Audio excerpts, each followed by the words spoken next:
सभी भाइयों और बहनों को सप्रेम जय अजमेर जय सोनकार। जय अजमेर जय सोनकार। आज मैं आपके समक्ष मन की बात राजेश वर्मा के साथ सीरियल का पार्ट 51 लेके आ रहा हूँ। आज मेरी जिन शख्सियत से मुलाकात है, मासरू तुल्य श्रीमती विद्योतमा जी, रितकरण जी, मौसून, पैतुक गांव, सुजानगढ़, हाल मुकाम जयपुर, जोधपुर। ये मेरे सौभाग्य है कि आज दीदी से मेरी मुलाकात हो रही है। तो आज दीदी हमारे चैनल के माध्यम से मनोगत व्यक्त करेंगे, ऐसी मैं उनसे विनती करता हूं। और उन्होंने अपने व्यस्तमय जीवन में से समय निकाल के मेरे नम्रतापूर्वक विनती को कबूल करके जो मेरे चैनल के माध्यम से अपने नारी शक्तिकरण के लिए जो मनोगत के लिए समय दिया, उसके लिए मैं उनका आभार करता हूं और हमारे चैनल की वती से उनका अभिनंदन और स्वागत करता हूं। और दीदी से विनती करता हूं कि नारी के बारे में अपने मनोगत व्यक्त करें। नमस्कार। नमस्कार दीदी। नमस्कार अनिल जी।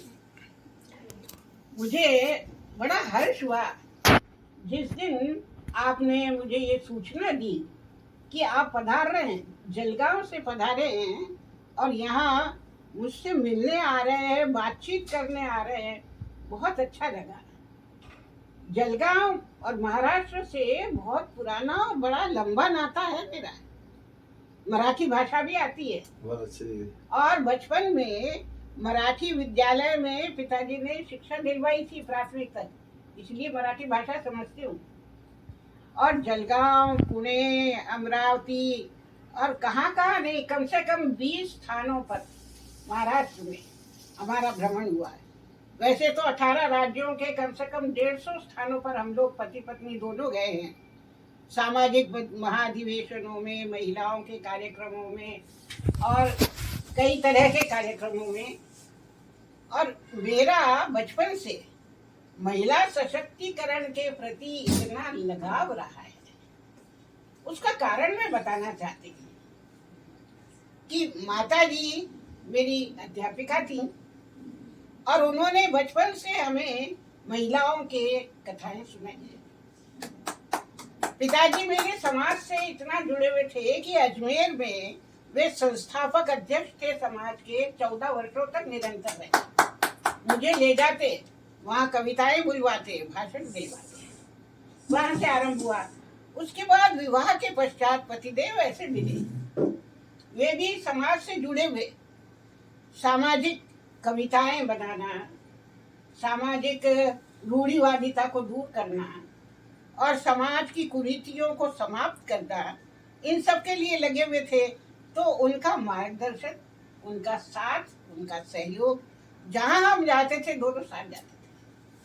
और इसीलिए ये संभव हो सका कि मैं स्थान स्थान पर जाती। उसके बाद में श्यामलाल जी राजेश ने मुझे मैथ संदेश से जोड़ा और आचार्य सोहनलाल जी रामरंग ने मुझे संस्थापक अध्यक्षा बनाया अखिल भारतीय मैथ क्षत्रिय समाज महिला प्रकोष्ठ का।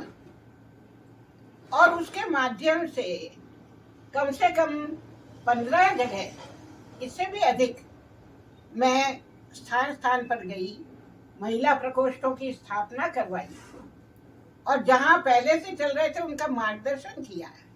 और बहुत से महिला प्रकोष्ठों ने मुझे मुख्य अतिथि के रूप में बुलाया।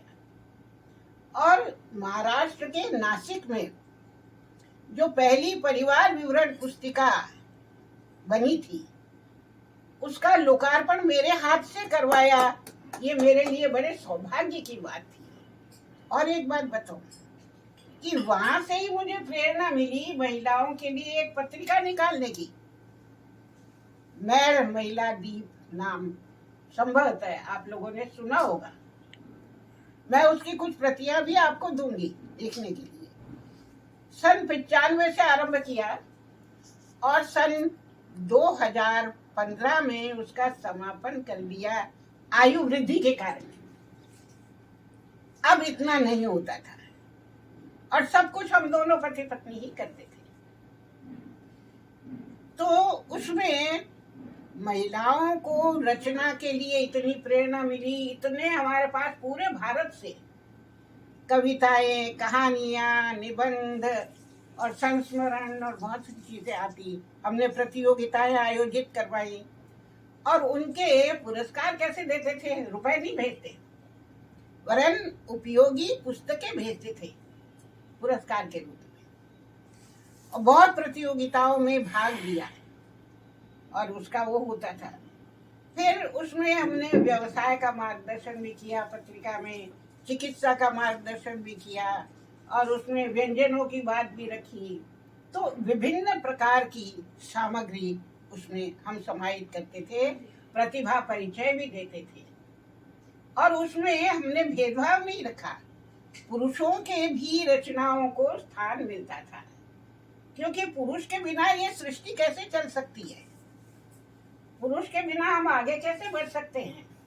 पति पत्नी के सहयोग के बिना, संतानों के और माता पिता के आपस में सहयोग के बिना कैसे हो सकता है? और इसी तरह से हमने प्रतिभा परिचय वगैरह दिया, तो उसमें पुरुषों का भी रखा। झालावाड़ के वैद्य जोधराज जी आर्य, उनका भी बहुत स्नेह भी मिला, वो मेरी छोटी बहन मानते थे और संबल भी मिला और मार्गदर्शन भी मिला। मैं किन किन के नाम बताऊं? वेद प्रकाश जी आर्य और अनेक। और फिर मैंने ये प्रयास किया, मैं इंदौर के महिला प्रकोष्ठ को विशेष रूप से बताना चाहूंगी। उन्होंने इतनी बार मुझे मुख्य अतिथि के रूप में बुलाया। शांता जी जौहरी, गीता जी सोनी और अनेक महिलाएं। अब सबका तो मैं नाम अभी लूंगी तो अति हो जाएगी। तो इसी तरह कोटा की शांता जी गोल्डस्मिथ है और जयपुर में भी महिला प्रकोष्ठ की स्थापना करवाई, जोधपुर, कोटा, बूंदी और वहाँ चेन्नई में महिला प्रकोष्ठ के लिए मैंने काम किया। इसी तरह मैंने जो बताया उसका लोकार्पण हुआ था, परिवार विवरणी का महाराज की। तो उस समय उन्होंने कहा कि आप महिला प्रकोष्ठ की स्थापना करिए। मैंने निर्वाचन करवाया, महिलाओं को एकत्रित करके, और सुशीला जी, सरदार मल जी की पत्नी, उनको अध्यक्ष बनाया और उनकी पूरी गठन किया महिला प्रकोष्ठ का। और वर्षों उस महिला प्रकोष्ठ ने बहुत अच्छा काम किया और मैं सोचती हूँ आज भी चल रहा होगा, मुझे मालूम नहीं। इसी प्रकार चेन्नई में महिला प्रकोष्ठ की स्थापना हुई और आगे बढ़ा। चेन्नई में मैड महिला द्वीप के अंक का लोकार्पण किया गया और जो भी महिला युवतियां और युवक कोई विश्वविद्यालय में स्वर्ण पदक प्राप्त करते थे तो उनको हम अपनी समिति मातुश्री रतन देवी वर्मा स्मृति समिति माताजी की स्मृति में आरंभ की और उस समिति के रजत पदक बनवाए और वो रजत पदक हम पहनाकर उनका स्वागत करते थे, उनको अर्पित करते थे। तो और आज भी मेरी ये कामना रहती है कि महिलाएं आगे बढ़े। एक बात जो विशेष रूप से मैं आज की युवतियों के लिए कहना चाहती हूँ, आज शिक्षा के क्षेत्र में बहुत आगे बढ़ रही हैं, आधुनिकता में आगे बढ़ रही हैं, हमारे देश का नाम उज्जवल कर रही हैं, ये सब तो ठीक है। लेकिन एक बात जो थोड़ा अखर रही है, और मैं मिलती हूँ वहाँ कहती हूँ कि हम पाश्चात्य सभ्यता की अच्छाइयों को तो ग्रहण करें, परंतु वे बात जिनसे हमारी भारतीय संस्कृति को ठेस पहुंचती है उनसे दूर रहें। ये मेरा संदेश है आज की युवतियों के लिए, विशेष रूप से महिलाओं के लिए विशेष रूप